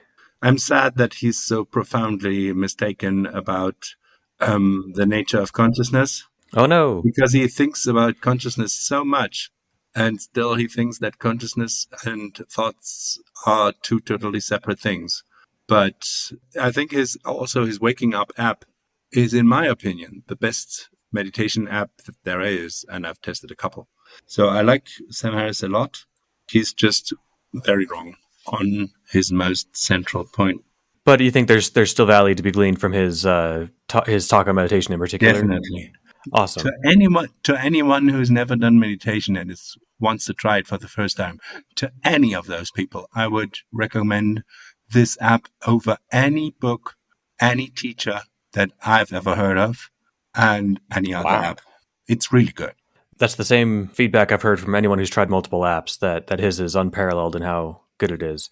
I just wanted to run that past you. I've never been a very deliberate meditator, but I've been passively interested for a decade and at least maybe 15 years. And I've done a couple of like deliberate hours or whatever in sessions with people, but I haven't tried a bunch of apps. And so I wanted to, it's gratifying to hear that somebody with as much interest in practice as you have can also point to this as a good resource. We'll definitely link your YouTube channel and stuff too. I'm really curious to check that out as well. Cool. Yeah, that is really outstanding. I don't know if we have time for this. You had several characteristics of qualia, which you went on to explain how they are explained by the idea that thoughts are oscillating patterns of neuronal activities. Did you want to touch on any of those, maybe the most pertinent ones, and say how they explain those aspects of qualia? That's also all in the post. That's true. Maybe it'd be easier just to direct people to the post. I think so. Plus, I worry if we're going to keep running into technical issues. I don't want to keep pushing our luck. I knew from the start that the sticking point was going to be qualia, and the hard problem people would say, yeah, it's nice that you're talking about all this information processing, but that's not the point. Qualia is something different. I've seen it so often how David Chalmers and others have just flat out denied that what people were talking about was the actual point of qualia. And so what I tried to do was to nail down qualia in great detail with all of these, I think 16 properties. And then I could demonstrate that with the information processing inside an oscillation, I have something that has all the properties of qualia, all the ones that I could find in literature.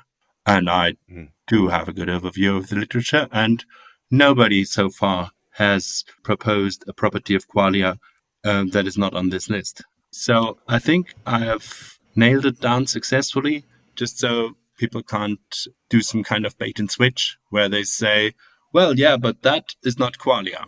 I'm saying, well, if something with all the properties of qualia in the literature of phenomenology of mind If something with all these properties is not qualia, what is?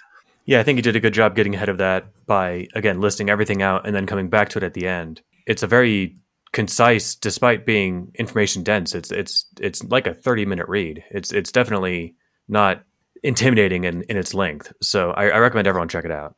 You could thank Scott for that. It used to be almost twice as long, but he forced me to cut it down. Oh wow. Scott Alexander told you your post is too long. Well, that's surprising. Well, he said it more nicely. He said that he thinks that I can say all of that in 30% of the words. Well, it turns out I think you could. Unless there's some key ingredient here missing. Smart guy. Yeah. I wonder sometimes whether it gets boring for him to be wrong so little and right almost all of the time. Where else can people find your writings about? Well, you said a YouTube channel. What's it called?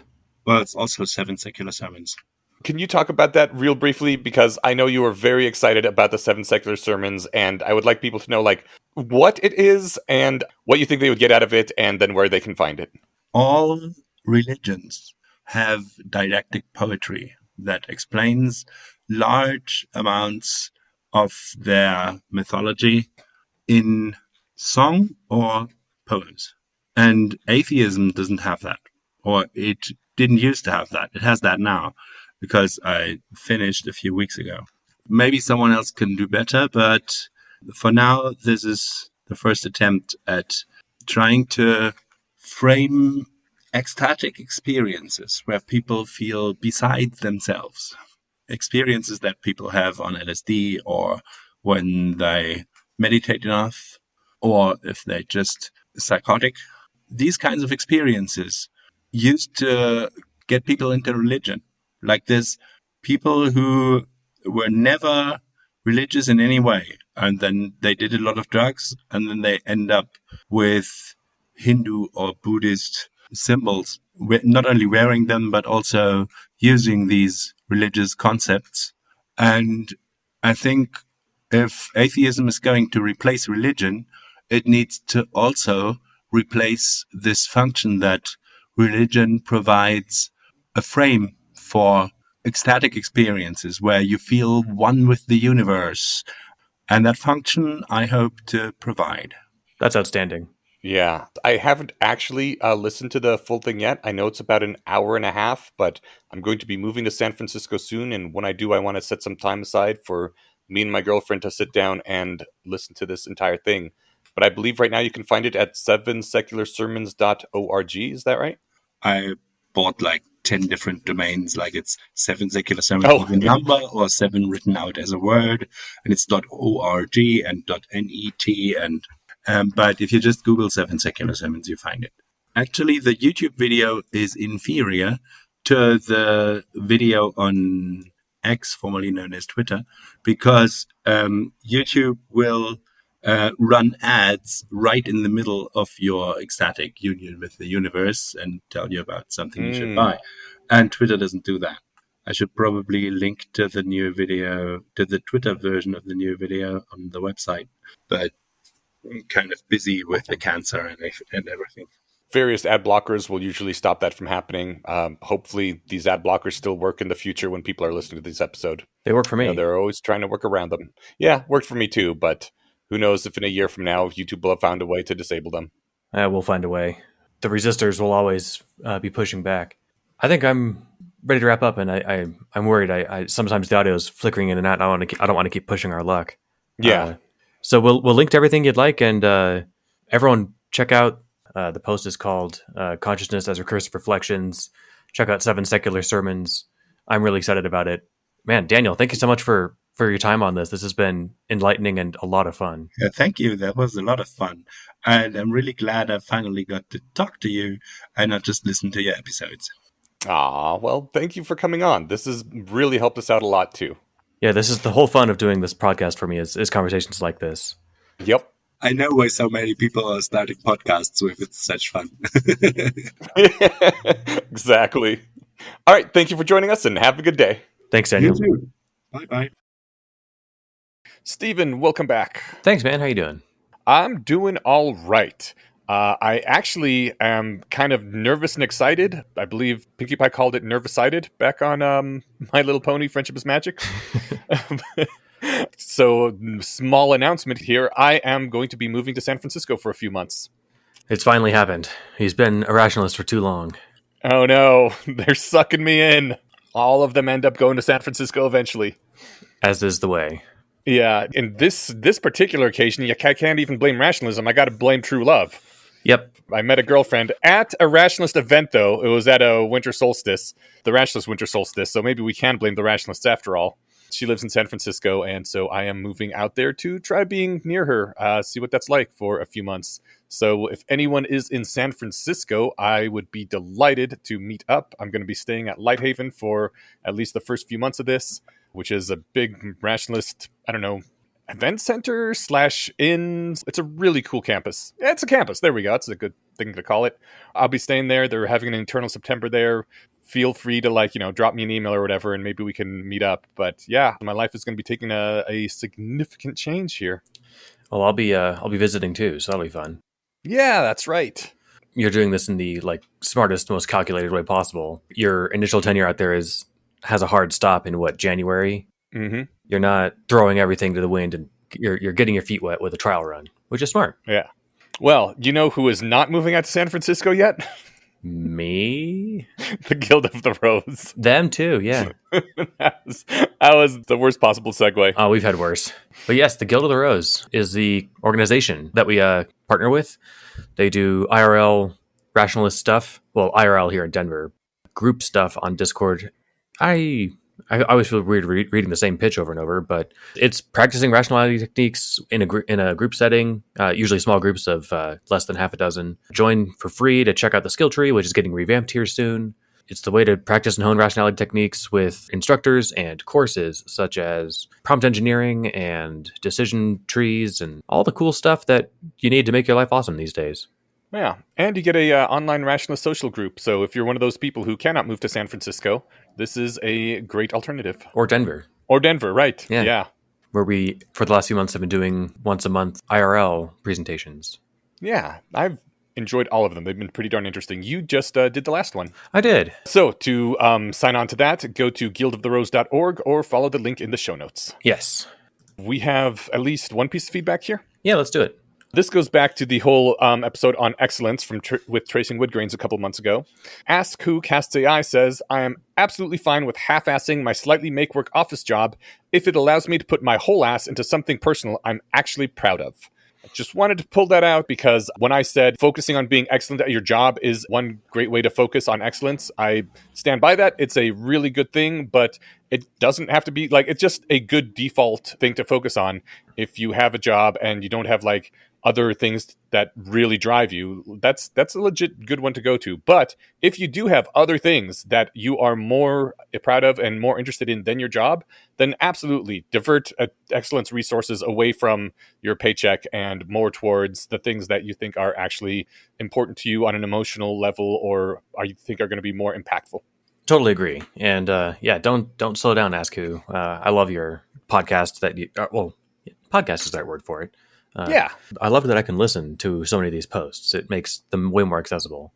Yes. And if you want us both to feel old, Eneasz, do you remember how much effort you're putting into your job 10 years ago? Lots. but your side job, the Methods of Rationality audiobook. Yeah, that's what I was thinking of. Oh yeah.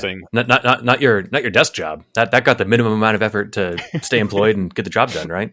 It did, yeah. For each 20 to 30 minute episode, I generally put in somewhere between 4 and 8 hours. Yeah.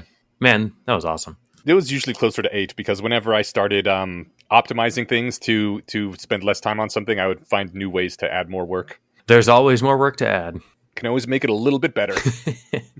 We had one more feedback, right? Yes, I forgot to mention. So Brandon from Manitoba wanted to clarify some of our intense update on the Canadian healthcare system. From Bays Blast number 32, I believe. Brandon says, as a lifelong Canadian myself, the recent podcast on the Canadian medical care was not an overall accurate representation of the medical care here.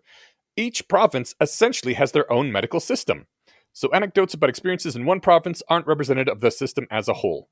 Goes on to say that, yeah, there's definitely some issues, but when I needed my family doctor, I just called a few clinics and one of them had openings. I can regularly make next day appointments with him. If anyone in my city needs to see a doctor, they can go to a walk-in clinic and see a doctor that day. So, that's great. I guess as long as you're... It still doesn't fill me with hope that you have to hope to live in the right province. And if you live in the wrong province, then your government is terrible and your healthcare is terrible. But I'll update a little bit back in the other direction, because it seems like at least some of the rumors are true of Canada's awesome medicine.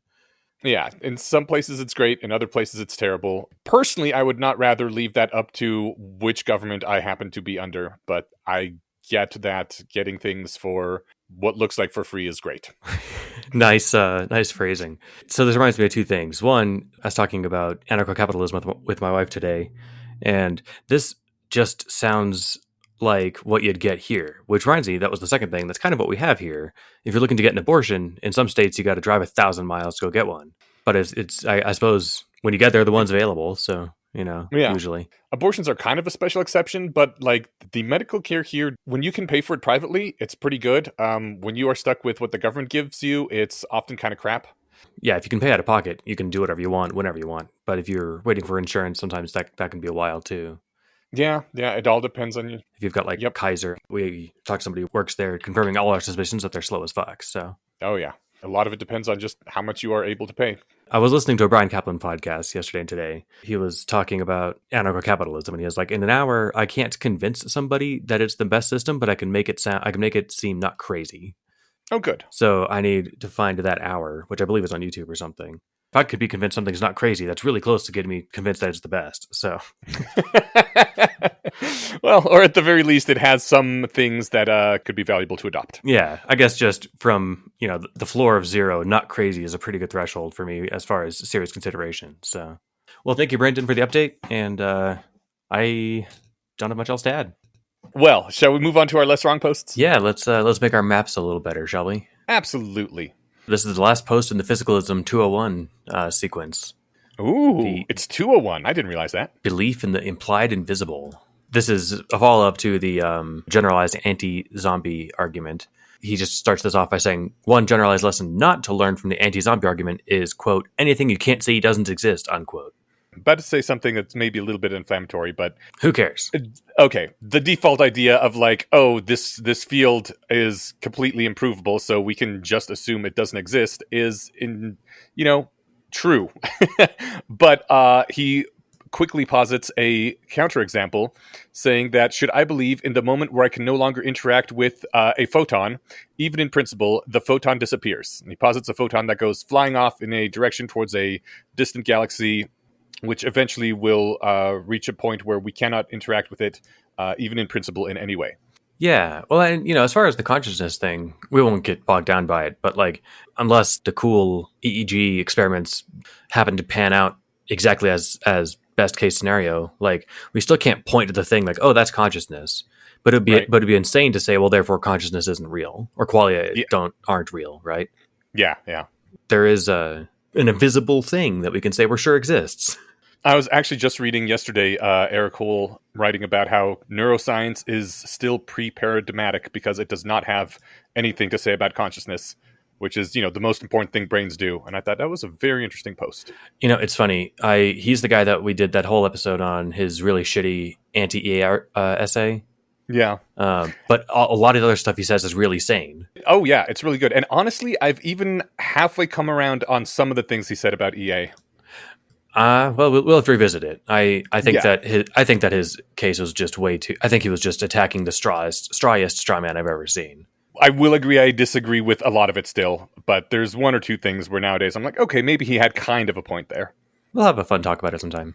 I would love to. All right. But once we can no longer interact with the photon, even in principle, should we believe that it disappears? Answer is no. I would violate conservation of energy, the second law of thermodynamics, about every other law of physics, and probably the 3 laws of robotics. Right. It would imply the photon knows I care about it and knows exactly when to disappear. It's a silly idea. But then the question becomes, if you can believe in the continued existence of photons that have become experimentally undetectable, much like the posited field, why doesn't this imply a general license to believe in the invisible? This is one of those posts that I can't remember how I felt about it on my first read. I think I probably just nodded along and said that makes sense. But like in essence, the question you just asked, like, you know, if you're allowed to believe in this photon that you can't touch or interact with anymore, why doesn't this imply general license to believe in the invisible? Like that's almost a rhetorical question that's so obviously, I don't want to say bait, but like it's nice that he takes that question that is almost like, I think if it was me, I might have just said, well, because this is a different kind of case, like duh. And you know, your invisible dragon in the garage does not fit this case, this kind of case. But he gives a real answer to that question rather than just saying that's a silly question. Yeah, I like it too, because also my most likely answer would be that's stupid, and not to really dig into it, but really engaging in the hypotheticals is really valuable sometimes, because like, okay, but hold on, why? Like, let's actually sit down and think about it and devote some mental effort to it. Maybe I'm just lazier now. I really think that in my 20s, I would have been like, oh, that's interesting. I'm going to put this aside and try to think on it for 5 minutes myself to see if I can figure out, you know, what to do. And now I'm like, look, I got other things to get back to. Right. Well, you know, I think if it was me, you know, in the heyday of the new atheism wars, I probably would have said something like, for the same reason that you don't believe in the flying spaghetti monster, right? I would have been more flippant. But yeah, I mean, so he brings up Occam's razor to address the general case of like, does adding more things to your model make it less parsimonious? And it's like, no, actually. And he gives a good explanation in terms of Solomonov induction and message length about if I've got a model that can describe a galaxy really well, and then I learned that there's 100 billion of those, the message and the code length of that delivery is not 100,000 times bigger. Yeah, you aren't adding any additional rules. You're just saying there's more stuff that follows this rule. Exactly. That is the answer for why you don't believe that the photon disappears. He says, if you suppose that the photon disappears when you're no longer looking at it, that is an additional law in your model of the universe. When you believe that the photon goes on existing as it wings out to infinity, you're not believing that as an additional fact. The point is that you aren't believing in any specific instance or galaxy or photon, you're believing in general laws. He says, what you assign probability to is not the photon, but the general laws. When you assign probability to the laws of physics as we know them, you automatically contribute the same probability to the photon continuing to exist on its way to nowhere. Right. And he calls the thing you talked about a second ago about the additional fact, the difference between belief in the implied invisible, like this, you know, photon that's past our range of ever being able to touch it again, versus the additional invisible. Yes. Yeah, so the additional invisible is this like new rule that, well, once it's out of my light cone, then it doesn't exist. That is a new rule, right? Yeah, and you got to justify those with some reason, some evidence, something. Right. Whereas the implied invisible is just a natural consequence of the stuff that you already have a high probability in. Exactly. Okay, that's what he ends with, that this is what the implied invisible is, and you shouldn't ever need a separate additional belief about invisible things. Yep, nailed it. I have a quick fun digression before the next post. I was listening to our episode with Matt and Daniel on GPT-3 yesterday. And back in the day. It was fun, and the audio quality would just make you grit your teeth. I think I remember recording that, though. We were all in one room, and it was, you know, kind of echoey or whatever. It was awesome how accurate Matt and Daniel were with the prospect of how good these things are going to get. Nice. And I don't think they gave precise timelines, or at least I haven't finished, but they were like, no, soon it'll be doing this. And soon indeed it was. In that episode, we were talking about if anyone ever read the comments on the sequence posts. And I mentioned that because the first comment on this one is by Roku of, you know, the famous Basilisk. And it's got a -1 and that's it. I don't want to throw shade, but it's like he missed the point of the post. He's quoting the post here saying, the whole matter would be a lot simpler, admittedly, if we could just rule out the existence of entities we can't interact with once and for all, have the universe stop existing at the edge of our telescopes. But this requires us to be very silly. And then Roku, why? If I believe the universe doesn't exist outside of my future and past light cones, then I don't expect any difference in experiences than you, so I don't really care what the point is of arguing about it. Maybe that's why there was an added section, like bold, in the post, bold added. And he's like, to make clear why you should care, you know, it's not impossible that we launch a spaceship nearly at the speed of light towards a faraway supercluster. This could happen at some point in the future. Do those people just blip out of existence? No. Right. So, like, this is a real thing that can actually pay off in important ways. Yeah. Outside of our accessibility via whatever, the expansion of the universe is just a really good way to illustrate this point, but it's not the only kind of implied invisible. I do also wonder, when people like say, why should I even care about this? I don't know. Why do you care then? Like, go have a different conversation about something you do care about. Yeah, that's fair. All right, well, then the next one is quantum explanations. Let's crack our knuckles and get ready to dive into quantum physics. This is the beginning of the somewhat controversial quantum mechanics sequence. Why do you say somewhat controversial? A lot of people consider it the worst sequence. Ooh. Has the least to do with rationality in general. Well, let's get through this post first, and then talk about that. Yeah, that's fair. Because I was going to say, I think this post on its own has a great deal to do with rationality. Getting into the nitty gritty of, getting into the high level nitty of quantum mechanics maybe doesn't count as, useful rationalist reading or something. But the thrust of this post 100% does. So yeah, you're right. Let's just dive in. Okay. He starts off by saying that there's a widespread belief that quantum mechanics is supposed to be confusing. This is not a good frame of mind for either a teacher or a student. Yeah, and he says as a Bayesian, I don't believe in phenomena that are inherently confusing, because confusion exists in our models of the world, not in the world itself. Which is really important to remember, that the world is just the way it is. Confusion is always inside us. Yeah, it's nice to take a step back and realize that if you're looking at something and are just bamboozled and be like, that's weird. It's like, no, hold on. That's the way it is. Let me figure out what is wrong with me that's making it weird. Yeah. Or rather wrong with my framing of it or whatever. Right. Why are my intuitions so off from how the world actually is? Exactly. He says quantum mechanics is counterintuitive, but that is a problem with your intuitions, not a problem with quantum mechanics. Skipping down a little bit in the post, quantum mechanics was here before you were. And if you have a problem with that, you are the one who needs to change. And he says, I'm going to consistently speak as if quantum mechanics is perfectly normal, and when human intuitions depart from quantum mechanics, I'm going to make fun of the intuitions for being weird and unusual. I think this is deeply aligned with rationalism in general, that you want to have a model that is the most aligned with reality that it can be, and that means accepting the territory for what it is. Right. You can't look at the territory and say, no, that's wrong and stupid. I'm going to go with my model instead. Yeah, I like my map better. Right. I think it's perfectly legitimate to like your map better, to just running with that kind of framing of saying, I don't need to model the quantum mechanics, even in my own mind, to do basically anything, right? Yeah, I think he's pushing against the emotional aspect of it's inherently confusing. Like, you can have a map that you're like, okay, I know this map is a simplification of what is actually going on because this is the only level that I can deal with it. But a lot of people do, or at least did, I don't know if this is still the case, say that, no, quantum mechanics, man, it's just inherently confusing. The universe doesn't make sense. His point is that the universe makes exactly the right amount of sense to the universe. You shouldn't go around sabotaging yourself by saying, it's just inconceivable to humans. Yeah, that's quitter talk.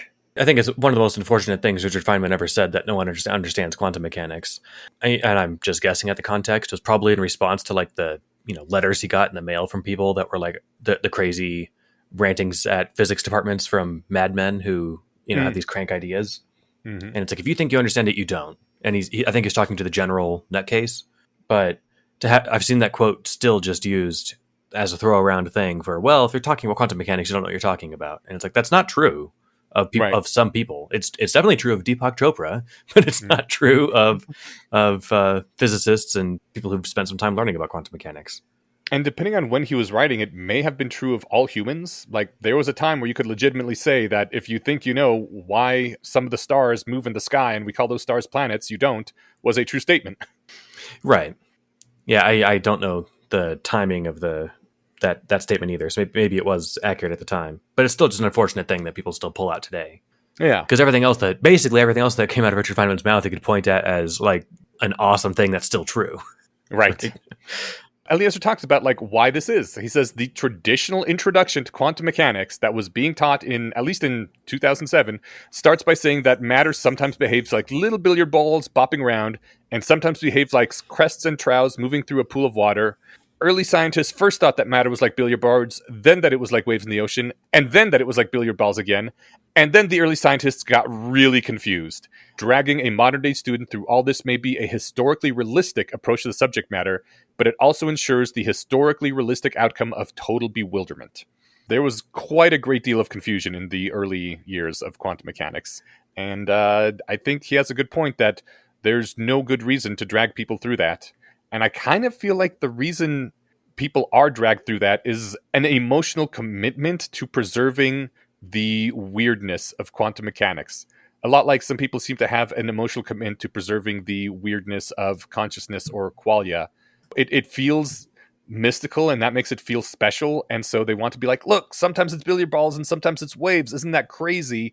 That just infects people, and you not only can, you can and should eject that right off the very beginning and say, look, no, this is definitely counterintuitive, but we're going to go into why it is what it is, and we are not going to romanticize about how weird the subatomic world is, that it behaves in all these crazy, unintuitive ways.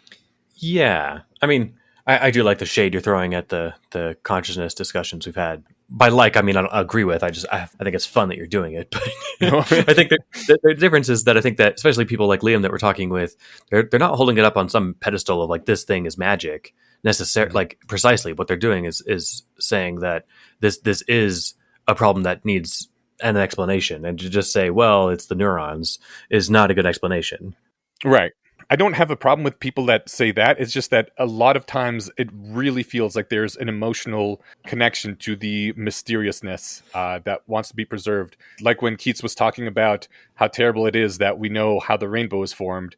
I feel like there's people that want to hold on to that for things like quantum mechanics or consciousness. And I understand that emotional desire, but also I think that it is bad and we should fight against it. I agree. You shouldn't want you shouldn't want your model to be confusing and mysterious. Right. Yeah. Then you end up saying how terrible it is that we understand the rainbow now. Right. And there is a case, too, just to bring us back to the post of the last sentence that he said, that dragging a modern-day student through all the historically realistic approach has the outcome of making them, confused like people back then were. I think there's a lot of fun value in learning about what the scientific terrain looked like at the time that things were being learned. Yeah. But that's a separate from the subject that's being taught. And so that really should be taught like in a history of science class, not in a science class. He uses the example of like talking to aspiring young physicists about wave-particle duality is like starting chemistry students on the 4 elements. That wouldn't be helpful. Like that's a complete waste of time in a chemistry class, right? Mm-hmm. But it's totally worthwhile if you're talking about the history of science. Yeah, it's a good point. So the last few things he says here is that an electron is a mathematically different sort of entity from billiard balls or waves, all the time and under all circumstances, in italics, and it has to be accepted on its own terms. So that is a thing we will be seeing a lot in the posts going forward. Yeah, exactly. He's laid out his approach that like, no, the reality is normal. It can't not be. There's that line that he has in here that, since the beginning of the universe, not one unusual thing has ever happened. Unusual is like the only word there that I could see people quibbling about, because you might say uncommon, because uncommon things have happened, right? Yeah. Unusual, you might say nothing mysterious has ever happened. Nothing weird has ever happened. Nature is just nature and on. Yeah. The next thing he brings up, and one of the reasons that I think this sequence is viewed less favorably than the others, is that he says, I feel obliged to warn my readers that there are other views which I will not be presenting during the initial stages of this introduction. And then he goes and sticks with his word and only presents one view during the quantum sequence. And I think a lot of people took umbrage to that. They came out saying, look, there's still controversy here. There isn't like a definite consensus on which interpretation is the right interpretation, and you're presenting one of them as if it is the right one. How dare you be so arrogant? First of all, he says right at the very beginning that there are other views, and he's only going to be presenting one of them during the initial stage. So it's not like he was pretending to be giving the one undiluted, agreed upon truth. And second of all, he has an opinion on this matter too, right? He has decided which interpretation he thinks is most likely. So that's the one he's presenting in his, this is how you should teach quantum mechanics if you want to teach it in a way that doesn't maximize Mysterianism and instead makes it as physicalist and grounded as possible. Are you asking him to just go and present everybody's opinion for some reason? Teach the controversy. No, right. I think that the way someone could legitimately complain about that is that the last sentence in the post last line is embrace reality, hug it tight, which I like a lot. But then if he's going on to say here's reality, but he's only giving out one version and there's legitimate disagreement, I can see where people might complain about that. But I think that line should be taken with the appropriate caveat that it's like this is one way it could be. I'm going to teach that way, If I'm wrong, go for the actual right one. But the point is, the goal here is to teach you to think like a native of the quantum universe, not a reluctant tourist. And so whatever model you come across, whatever one turns out to be right or most widely accepted, don't think of it as weird or that you're being dragged into it like, okay, well, all right, if you say so. It's like, no, this is the world you live in, to the best of your knowledge. The lesson is supposed to be in how to embrace reality, not in this is the one true answer of quantum mechanics. Exactly. And you aren't embracing reality by treating it as mysterious and magical. You're embracing reality by treating it as a physical thing that you have to learn about that just has a way of being. Totally. That is the two major reasons for why it is the least popular of the sequences. Which brings me to, I'm not sure about how quickly we want to go through the quantum mechanics sequence. It's supposed to be like, here's an object lesson on how to embrace reality when the initial data that you came across seemed mysterious, and you need a lesson in how to not think like a mysterious, mystical mindset. You need to think in concretes. Since it's trying to do that, rather than giving the one true answer of quantum mechanics, maybe we can go through this a little faster and not focus so much on these specific answers and focus more on the zeitgeist of the posts. Yeah, I think that would be appropriate. I would even be open to basically skipping these and then just doing a quantum physics episode, maybe. And we could even get on somebody who is, an actually trained quantum physicist, or, whether that's their job or at least they're an expert or something. I'd be open to that idea too. But at the very least, yeah, I think we can probably tackle these more than just one or two a week. We can just run through the gist. Because, all right, here's what I'm going to commit to not doing: teaching quantum mechanics in these sections. Yes, because I don't understand it anyway. Right, even after reading these, it could be if I read them slower and worked through them longer. But the thing is, like, I bet they're pretty much as short as they can be, and our summaries aren't going to be able to convey the point of them, right?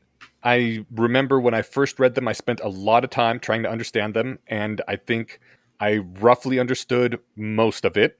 On the reread, I've done the reread of the first three. I, again, spent a lot of time on it, and I still feel like I'm mostly getting it. I know I'm going to get lost in a few episodes' time. I don't think the focus is on knowing the particulars exactly and understanding all the equations. And so, yeah, I also think that maybe just going through these a bit faster and picking up on the general idea of embrace what is real, don't get lost in how mystical it is, would be the thing to focus on as we read these. We have summarized the entire sequence. I don't think we can do that. No, I mean, I think that sentence sort of does. Okay. Yeah. No, thank you. But only if we want to skip all of the meat of it. We'll play with our approach to these as we work through them, I think. But that's just something to keep in mind. All right. So in that case, do you want to read the 3 for the next one? Yeah. All right. In that case, for next time, we'll be reading configurations and amplitudes, joint configurations, and distinct configurations. Fun on a bun. And speaking of fun, we get to do our favorite section that we had to skip last episode, thinking a supporter. Yes. We're going to be adding the Substack supporters to the list too, but we've got a new patron supporter, so I'm going to read his name first. Jason Russell. Oh, well, thank you very much, Jason. Yeah, you rock. We really appreciate it. I'm really, really pleased that we got a last-minute patron supporter. We have gotten several Substack people now saying, yes, it's okay to say our name, so we will be diving into those as well. Yeah, I think I might have, overplayed the privacy thing. Maybe we just do first names or something would have been safe. But no, asking is a nice thing to do and works for me. So I've always gotten the feeling that Substack is a little bit more concerned with that kind of thing. Well, I definitely remember saying that. So okay. Yeah, cool. So I think it's just the whole point of the platform is, well, not the whole point, but half of it is more privacy. But yeah, so shout out to Jason for this episode. Thank you, Jason. Thank you for stepping up at the last minute. We really do appreciate it. High five. All right. Okay, well, thank you for joining me, Stephen, and I will see you in 2 weeks. You bet. See ya. Bye.